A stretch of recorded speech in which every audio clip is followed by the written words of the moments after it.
குக்கர்லயே ரொம்ப ஈஸியா Dindigul style mutton biryani எப்படி செய்யறதுன்னு பார்க்க போறோம். முக்கியமா இந்த மட்டன் பிரியாணிக்கு தக்காளியே தேவையில்லை. தக்காளி இல்லாம மட்டன் பிரியாணி திண்டுக்கல் ஸ்டைல்ல சூப்பரா செய்ய போறோம். ரைஸ் நல்லா உதிரி உதிரியா மட்டன்ல நல்ல ஃப்ளேவர் இறங்கி ரொம்ப டேஸ்டியா இருக்கும் இந்த மட்டன் பிரியாணி. குக்கர்லயே எவ்வளோ ஈஸியா செய்யறதுன்னு பார்க்கலாம்.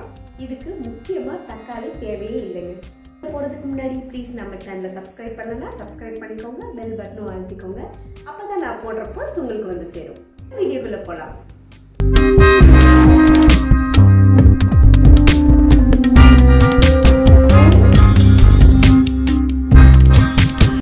பிரியாணி செய்கிறதுக்கு நான் இன்னைக்கு 1/2 kg மட்டன் எடுத்திருக்கேன். குக்கரில் 1 டம்ளர் தண்ணி சேர்த்து தேவையான கல்லுப்பு சேர்த்துட்டு மூடி வச்சு 4 விசில் விட்டு எடுத்துக்கலாம். மட்டன் கூட நீங்கள் வேறு எதுவுமே சேர்க்க தேவையில்லை. பிரியாணி செய்கிறதுக்கு நான் இன்னைக்கு பாசுமதி ரைஸ் எடுத்திருக்கேன்.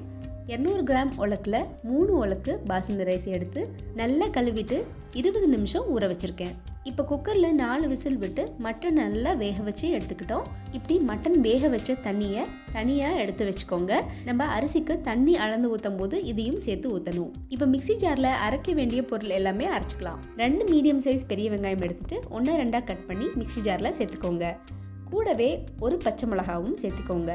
இது கூடவே 1 டேபிள் ஸ்பூன் இஞ்சி பூண்டு பேஸ்ட் சேர்த்துக்கலாம்.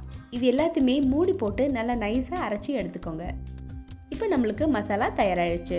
திண்டுக்கல் ஸ்டைல் பிரியாணி செய்கிறதுக்கு ஒரு அடிகனமான குக்கர் எடுத்துக்கோங்க. 2 ஸ்பூன் தேங்காய் எண்ணெய் விட்டுக்கிறேன். 2 ஸ்பூன் நல்ல பசும் நெய்யை நான் விட்டுக்கிறேன். இது கூட பட்டை, கல்பாசி, பிரிஞ்சி இலை, 1 நட்சத்திர பூ மட்டும் சேர்த்துக்கிறேன். மீதி எல்லாமே நான் பிரியாணி மசாலாவில் அரைச்சிருக்கேன். பிரியாணி பவுடர் எப்படி அரைக்கிறது அப்படிங்கிற ரெசிபி உங்களுக்கு போட்டிருக்கேன், செக் பண்ணி பாருங்கள் நம்ம சேனலில். இப்போ இது கூட மிக்சியில் அரைச்ச விழுதை சேர்த்துக்கலாம். இந்த வெங்காயம் விழுது எண்ணெயில் நல்லா வதங்கி வரணும். மீடியம் சிம்மில் வச்சுட்டு நல்லா வதக்கி கொடுங்க 1 நிமிஷம். இதோட பச்சை வாசனை எல்லாமே போகணும். அப்போ தான் பிரியாணி நல்லா டேஸ்ட்டாக இருக்கும். இப்போ நான் பிரியாணி மசாலா அரைச்சேன்னு சொன்னேன் பார்த்தீங்களா, அந்த பவுடர் தான் இது. இது வீட்லேயே அரைச்சது. இதோட ரெசிபி நம்ம சேனலில் இருக்குது, கண்டிப்பாக செக் பண்ணி பாருங்கள். ரொம்ப ஈஸி. இதில் 1 ஸ்பூன் பிரியாணி மசாலா நான் சேர்த்துக்கிறேன். இதை லைட்டாக கலந்து விட்ட உடனே மட்டன் வேக வச்ச தண்ணியை கொஞ்சமாக சேர்த்துக்கோங்க. எல்லாத்தையும் ஊற்றிட வேண்டாம். இந்த மசாலா எல்லாமே நல்லா பைண்ட் ஆகி வரணும், அதுக்காக கொஞ்சமாக ஊற்றிருக்கேன். அப்போ பிரியாணிக்கு எவ்வளோ தண்ணி ஊற்றணும் அப்படிங்கிற சந்தேகம் உங்களுக்கு வரும். 1 உலக்கு பாசுமதி ரைஸ் எடுத்திங்கன்னா 2 உலக்கு தண்ணி ஊற்றணும். இப்போ மட்டன் வேக வச்ச தண்ணி, அது இல்லாமல் நம்ம அரிசி ஊற வச்ச தண்ணி எல்லாமே சேர்த்துட்டு 6 உலக்கு நம்ம தண்ணி ஊற்ற போகிறோம். 3க்கு 6 உலக்கு ஊற்ற போகிறோம். இதே ஜீரக சம்பா அரிசியாக இருந்துச்சு அப்படின்னா 1க்கு 1.5 ஊற்றிக்கோங்க. 1 உலக்கு அரிசிக்கு 1.5 உலக்கு தண்ணி சேர்த்துக்கோங்க. தண்ணி எல்லாத்தையுமே ஒரே பவுலில் அளந்து வச்சுக்கோங்க. இப்போ கொஞ்சம் கொஞ்சமாக ஊற்றினீங்கனாலும் உங்களுக்கு குழப்பம் வராது. இப்போ இந்த மசாலா நல்லா எண்ணெய் பிரிஞ்சு வந்துருச்சு. இது கூட 1 ஸ்பூன் வரமிளகாய்த்தூள், 2 ஸ்பூன் மல்லித்தூள் சேர்த்துக்கிறேன். இது சேர்த்ததுக்கப்புறமும் நம்ம அரிசி அளந்து வச்சுருக்க தண்ணி, அந்த ஸ்டாக் இருக்குது இல்லைங்களா, அதையும் கொஞ்சம் கொஞ்சமாக ஊற்றிக்கோங்க. ஊற்றிட்டு திருப்பியும் இது நல்லா கலந்து விட்டுக்கோங்க. இப்படி உங்களுக்கு கலந்து விடும்போது உங்களுக்கு நல்ல மசாலாவோட டெக்ஸ்சர் கிடைக்கும்.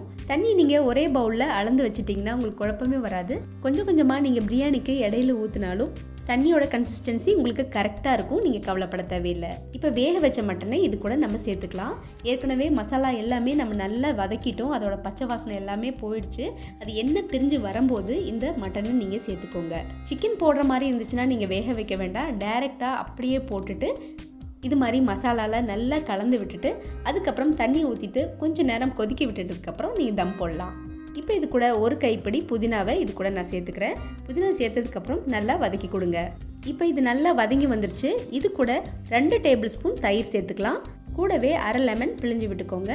தேவையான கல்லுப்பை இது கூட கலந்து விட்டுக்கோங்க. நல்லா மிக்ஸ் பண்ணி கொடுங்க. இப்போ நம்ம அளந்து வச்சுருக்க மீதி எல்லா தண்ணியுமே ஊற்றிடலாம். தண்ணி ஊற்றினதுக்கப்புறம் நல்லா கொதி வரணும். கொதி வந்ததுக்கப்புறம் தான் அரிசியை நீங்கள் சேர்க்கணும். நான் பாசுமதி ரைஸை சேர்த்துக்கிறேன். 3 உலக்கு பாசுமதி ரைஸை நான் சேர்த்துக்கிறேன். மேலே கொஞ்சமாக கொத்தமல்லி தூவி விட்டுக்கோங்க. அரிசி போட்டதுக்கப்புறம் அரிசி நல்லா கொதி வரணும். உப்பு பார்த்திங்கன்னா கொஞ்சம் சுருக்குன்னு இருக்கணும், அப்போ தான் பிரியாணி வெந்து வர்றப்போ நல்லாயிருக்கும். இப்போ மூடி வச்சிடலாம். மூடி வச்சுட்டு 15 நிமிஷம் சிம்மில் வச்சுருங்க. விசில் வர தேவையில்லை. 15 நிமிஷத்துக்கு அப்புறம் குக்கரை ஆஃப் பண்ணிடுங்க. 10 நிமிஷத்துக்கு அப்புறம் நல்ல தம் எல்லாம் அடங்கினதுக்கப்புறம் நீங்கள் வெளியில் எடுக்கலாம். இப்போ தம் நல்லா ரிலீஸ் ஆயிடுச்சு பாருங்கள். நல்லா உதிரி உதிரியாக ஒன்றோட ஒன்று ஒட்டாமல் அடியில் குக்கர்லேயும் பிடிக்காம நல்ல ஃப்ளேவரோட உதிரியாக பிரியாணி ரெடி ஆயிடுச்சு. பாருங்கள், அடியில் கொஞ்சம் கூட ஒட்டல. திண்டுக்கல் ஸ்டைல் மட்டன் பிரியாணி வீட்லேயே ரெடி ஆயிடுச்சு. ஈஸியாக சிம்பிளாக நம்ம குக்கர்லேயே செஞ்சிட்டோம். இதே ஸ்டைலில் நீங்கள் சிக்கன் வச்சு கூட செய்யலாம். வெஜிடேரியன் பிரியராக இருந்தீங்கன்னா மஷ்ரூம் வச்சு கூட நீங்கள் ட்ரை பண்ணி பார்க்கலாம். ரொம்பவே சூப்பராக இருக்கும், ரொம்பவே டேஸ்டியாக இருக்கும். கண்டிப்பாக வீட்டில் ட்ரை பண்ணி பார்த்துட்டு எனக்கு கமெண்ட் சொல்லுங்கள். நம்ம சேனலுக்கு மறக்காமல் சப்ஸ்கிரைப் பண்ணிடுங்க. உங்கள் ஃப்ரெண்ட்ஸ் அண்ட் ஃபேமிலிக்கும் ஷேர் பண்ணுங்கள், லைக் பண்ணுங்கள், கமெண்ட் பண்ணுங்கள். தேங்க்ஸ் ஃபார் வாட்சிங். பாய்.